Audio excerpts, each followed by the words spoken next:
আয়, ব্রেকফাস্ট করে নে।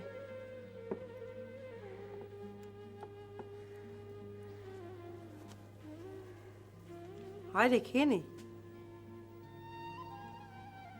ইচ্ছে করছে না মা। ইচ্ছে না করলেও খেতে হবে, শরীরটাকে তো রাখতে হবে। আয়। কি রে, আবার দেখো দাঁড়িয়ে রয়েছে। কাল রাতেও তো কিছু খাসনি। অবশ্য ওই সমস্ত কথা শোনার পর আমারও খাবার প্রবৃত্তি হয়নি।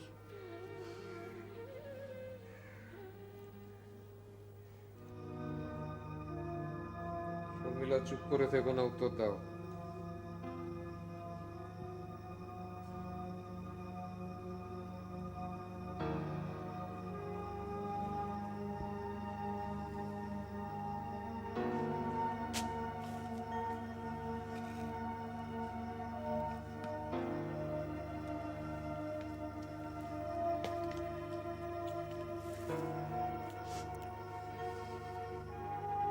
কি করে ঘটালো এই ঘটনা?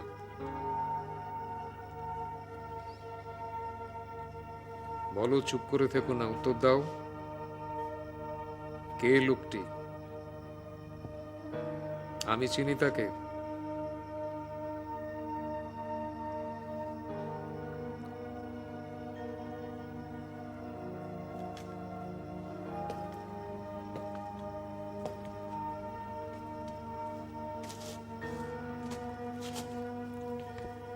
তুমি বুঝতে পারছো যে কিরকম বিশ্রী একটা ঘটনা তুমি ঘটিয়েছো? কে লোকটি? কি নাম তার? কোথায় থাকে সে?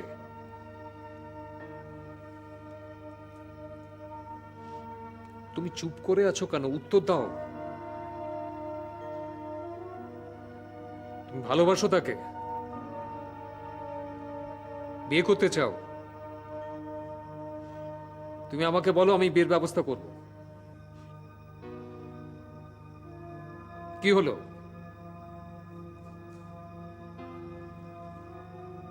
বলো তুমি আমাকে, আমি সমস্ত বন্দোবস্ত করে দেবো। তুমি আমার সঙ্গে লোকটি কথা বলিয়ে দাও, একবার দেখা করিয়ে দাও। কোথায় থাকে সে?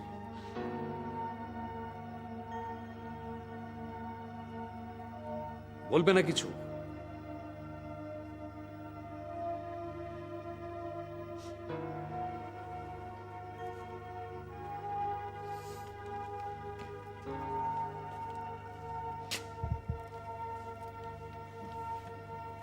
আমরা বিশ্বাস করেছিলাম তোমাকে, বিশ্বাস করে সমস্ত ঘর বাড়ি, আলমারির চাবি, সমস্ত সমস্ত কিছু ছেড়ে দিয়েছিলাম তোমার। বাড়িতে বৌদিরা নেই, আমি থাকি না। আমাদের এই অ্যাবসেন্সের সুযোগ নিয়ে তুমি একটা অপরিচিত লোককে বাড়িতে ঢুকিয়েছো, বাড়িতে ঢুকে নোংরামি করেছো। দাদা না, না দাদা, আমি কোনোদিন ওকে বাড়িতে ঢুকতে দিইনি, আর কোনোদিন দেবও না।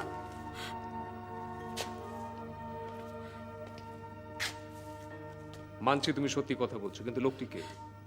কি নাম তার?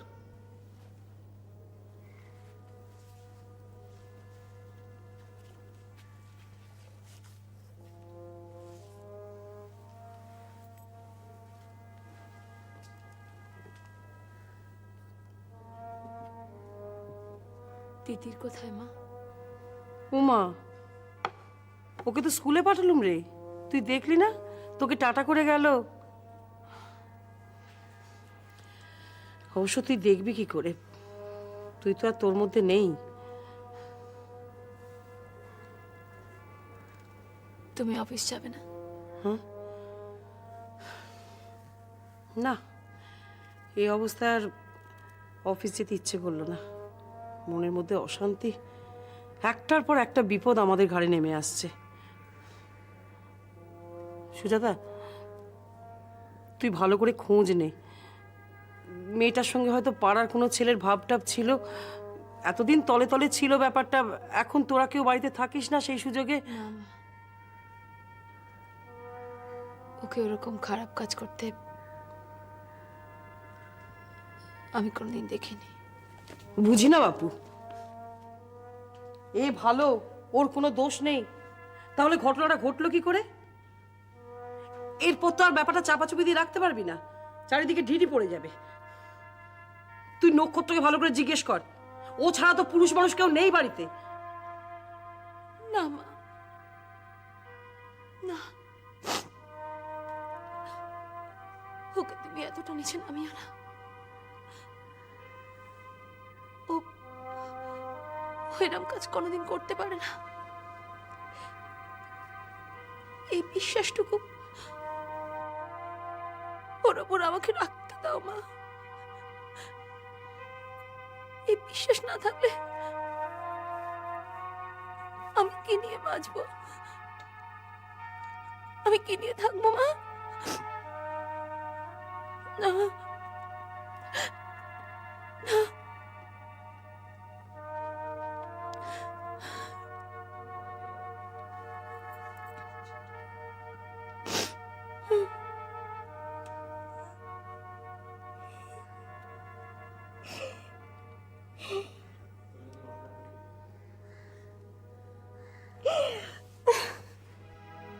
সেদিন আমি এসে দেখেছিলাম দরজা বন্ধ, তুমি আমাকে বলেছিলে তুমি দোকানে গিয়েছিলে, কিন্তু দোকানে তুমি জানো তোমার পোশাক আশাক বলে দিয়েছিল তুমি অন্য কোথাও গিয়েছিলে। সেদিন আমার কাছ থেকে মায়ের অসুখের নাম করে তুমি 5,000 টাকা নিয়েছো, সেদিন আমি ধরতে পেরেছিলাম ওটা বাজে কথা, কিছু বলি। তোমাকে বিশ্বাস করা হয়েছিল, বিশ্বাসের এই মূল্য তুমি দিয়েছো। শোনো, তুমি যদি বলতে না চাও যে লোকটি কে, কি নাম তার, তাহলে আমি তোমাকে জোর করবো না। ইন দ্যাট কেস তুমি এই মুহূর্তে বাড়ি থেকে বেরিয়ে যাও। না দাদা, আপনি আমাকে এখান থেকে তাড়িয়ে দেবেন না। আপনি বিশ্বাস করুন, আমি এখান থেকে চলে গেলে আপনার খুব ক্ষতি হবে দাদা। আমার ক্ষতি হবে মানে? এই ঘটনার সঙ্গে আমার কি সম্পর্ক? বলো, চুপ করে আছো কেন? আমার কি সম্পর্ক?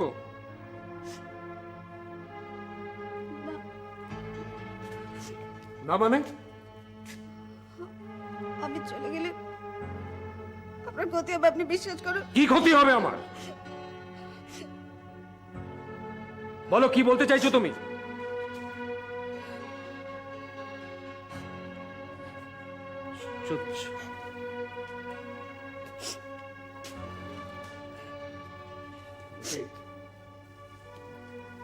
লোকের কথায় কান পাতা দেয়। নক্ষত্র রায় পেশেন্ট মেরে ফেলে, নক্ষত্র রায় টাকা দিয়ে পেশেন্ট পার্টির মুখ বন্ধ করে, তার উপর আর একটা বিশেষণ যুক্ত হলো আমার চরিত্রের উপর। তুমি বেরিয়ে যাও এই মুহূর্তে। দাদা, আপনার পায়ে ধরছি দাদা, আপনি আমাকে বাড়ি থেকে তাড়িয়ে দেবেন না দাদা। একদম বাজে কথা বলবেন না। আপনি ওঠো, বিশ্বাস করুন। উঠে দাঁড়াও। আপনি বিশ্বাস করুন দাদা, আমি চলে গেলে কলকাতা ছেড়ে আপনার উপর হামলা করবে, আপনার ক্ষতি করবে। আপনি জানেন না লোকটা কি নিষ্ঠুর, আস্তে আস্তে মানুষ মারতে পারে। লোকটাকে কি নাম তার?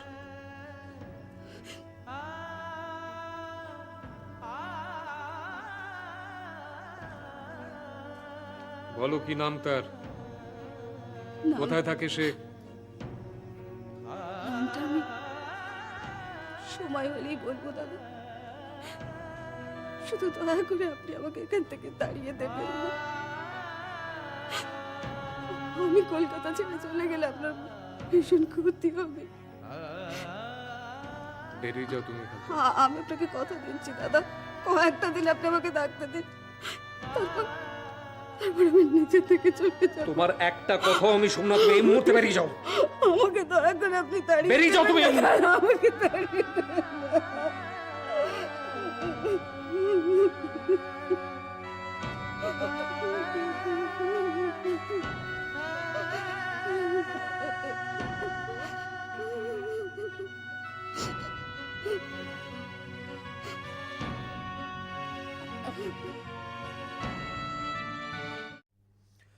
হ্যালো রণবীর, শোনো, আজকে 2টো ডায়ালিসিস আছে। হ্যাঁ, একটা হচ্ছে ফিমেল ওয়ার্ডের 7 নম্বর, আর একটা হচ্ছে বাসুদেববাবু। সুপার সাইন করে দিয়েছে। হ্যাঁ হ্যাঁ, আর শোনো, সম্ভব তো আজকে একটু আসতে দেরি করবে। তুমি একটা কাজ করো, তুমি বরঞ্চ কাজটা এগিয়ে রাখো। হ্যাঁ, আমি সময় পেলে আসছি। ওকে, গো হেড। ঠিক আছে। আমাকে ডেকেছিলেন? হ্যাঁ, ডেকে তো ছিলাম, কিন্তু খুব আর্জেন্ট একটা কাজ ছিল। আচ্ছা, কেন কেন ডেকেছি বলুন তো?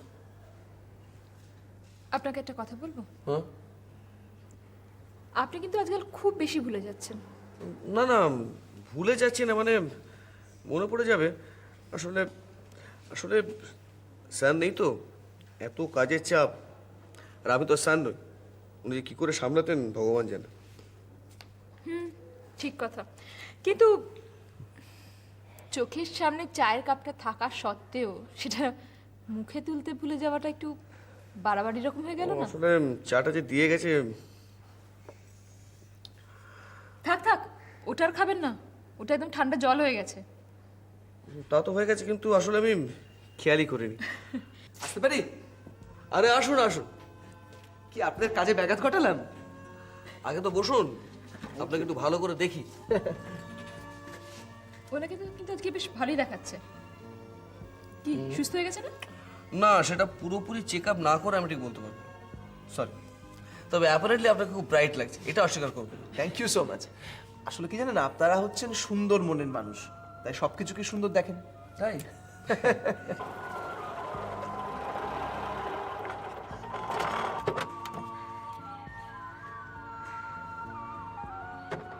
কিরে ভাগ্নি, নামবি তো? আমরা তো এসে গেছি। কোথায়? ও, স্পন্দনে। হ্যাঁ, তাই তো এসে গেছি। চলো বড় মামা, নামি। আয়। যে আপনি যে এই অ্যাপয়েন্টমেন্টটা মনে রেখেছেন, এর জন্য আপনাকে অশেষ ধন্যবাদ। ধন্যবাদ তো আপনাদের প্রাপ্য ডক্টর।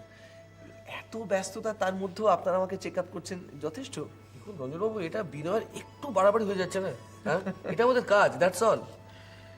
সত্যি, এখান থেকে ফিরে যাওয়ার পর আপনাদের সকলের কথা এত মনে হতো না, খুব আসতে ইচ্ছে করতো আপনাদের এখানে। তো এলেন না কেন?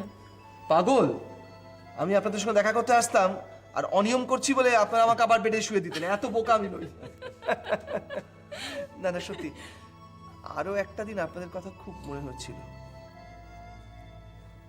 যেদিন ডক্টর রায়ের খবরটা কাগজে পড়লাম, সত্যি। কিন্তু আপনারা বিশ্বাস করুন, আমি না ওই কাগজের রিপোর্টের এক বিন্দু আমি তখনও বিশ্বাস করিনি, এখনো করি না। আচ্ছা ডক্টর সেন, ওনাকে কি আমি এখন চেক আপের জন্য নিয়ে চলে যাবো না একটু না পরে? না, এইমাত্র এলেন, একটু বসুন। আর আমি রণবীরকে বলেছি একটু আমার সাথে দেখা করতে বলুন তো। আচ্ছা, আমি বলে দিচ্ছি। আসছি, হ্যাঁ? ওকে। তারপর রঞ্জনবাবু, নতুন কাজকর্ম নিয়ে কি ভাবছেন? হ্যাঁ, ভাবছি তো অনেক কিছুই। দিদি চিনতে পারছেন? হ্যাঁ, কেন চিনতে পারবো না? ভালো আছো? হ্যাঁ ভালো আছি, আপনি ভালো আছেন তো? আছি। আপনি মনে চেক আপ করতে এসেছেন? হ্যাঁ। আচ্ছা, ভেতরে যান।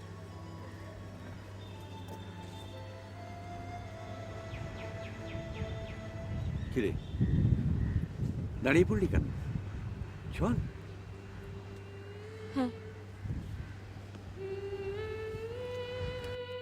আসলে থ্যালাসেমিয়া আক্রান্ত অনেকগুলো বাচ্চাকে নিয়ে কিছু করতে চাই। বাহ, very good idea. Go ahead রঞ্জনবাবু। যদি আমাদের সাহায্যের কোনো প্রয়োজন হয় অবশ্যই কিন্তু বলবেন, কেমন? নিশ্চয়ই বলবো।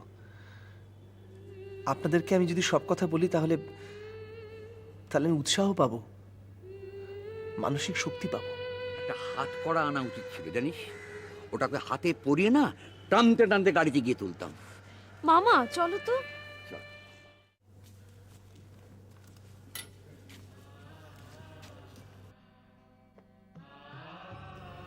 ডাক্তারবাবু, মন্দিরা, এসো এসো এসো এসো, ভেতরে এসো। বসো বসো বসো। আমার বড় মামা। আমার নাম ভোলানাথ সান্যাল। আচ্ছা আচ্ছা, নমস্কার নমস্কার। বলো কেমন আছো, বলো। কোনো রকম কমপ্লিকেশনস? একদম না, খুব ভালো আছি। ভালো তো থাকতেই হবে। নিশ্চয়ই, আপনারা সবাই মিলে এত কষ্ট করে আমাকে সারিয়ে তুললেন। আর আরেকজনের কথাটা ভুলে যেও না, তোমার বন্ধু রঞ্জন, সে তোমার সত্যিকারের বন্ধু। কি বলছেন ডাক্তারবাবু, ভুলে যাবে? সারাক্ষণ জপের মালার মতো ইয়ে ভেবে।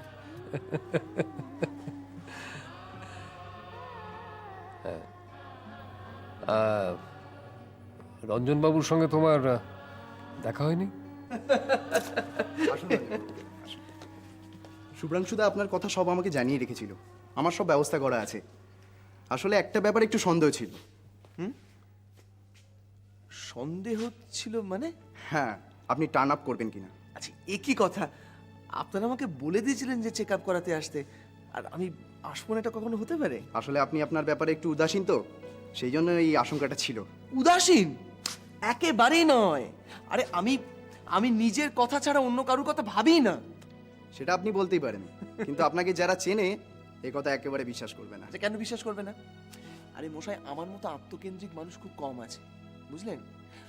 আমি নিজের শরীরটাকে না খুব ভালোবাসি। দেখুন না, আপনারা আমাকে বলে দিয়েছিলেন আসতে, আমি দিন মিলিয়ে সময় মিলিয়ে একদম কারেক্ট টাইমে চলে এসেছি। বলুন আসিনি? আসলে এত তাড়াতাড়ি এই পৃথিবীর মায়া আমি কাটাতে চাই না। জাগে, তুমি তো চেক আপের ব্যাপারে এসেছো, তুমি এক কাজ করো, তুমি শুভ্রাংশুর কাছে চলে যাও, ওই এখন সব দেখাশোনা করছে। না না, ওর চেক আপের ডেট তো অনেক পরে। মানে আজ আমরা এসেছি, ইয়ে কেন এসেছি আমরা?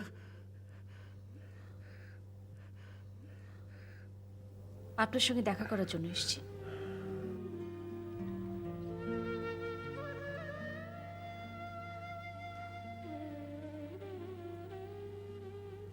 সেই একই ঘর।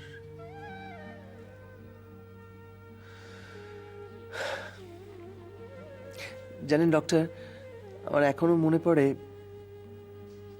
আমি যখন মন্দিরের জন্য কিডনি দেওয়ার আর্জি নিয়ে আপনাদের কাছে এসেছিলাম, আপনারা আমাকে এই ঘরেই নিয়ে এসেছিলেন পরীক্ষা করার জন্য যে আমি কিডনি দিতে সক্ষম কিনা। আমার এখনো মনে আছে। আপনারা আমাকে টেস্ট করছিলেন তো, বেশ অনেকটা সময় যাচ্ছিল। যত সময় যাচ্ছিল তত আমার না টেনশন বাড়ছিল। খালি ভয় হচ্ছিল যে আমি পরীক্ষায় উত্তীর্ণ হতে পারবো তো, আপনারা আমাকে বাতিল করে দেবেন না তো?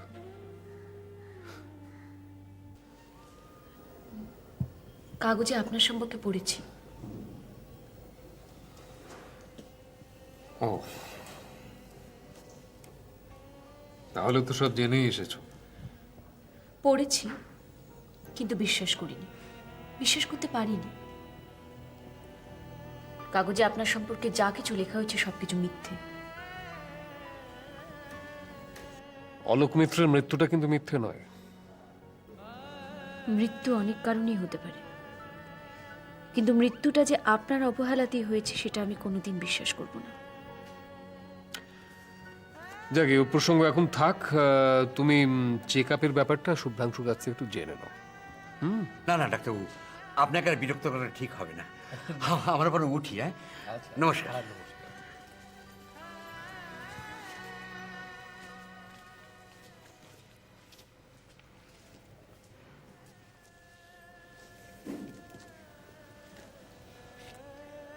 যে যাই বলুক, আমি আপনাকে কোনোদিন অবিশ্বাস করব না।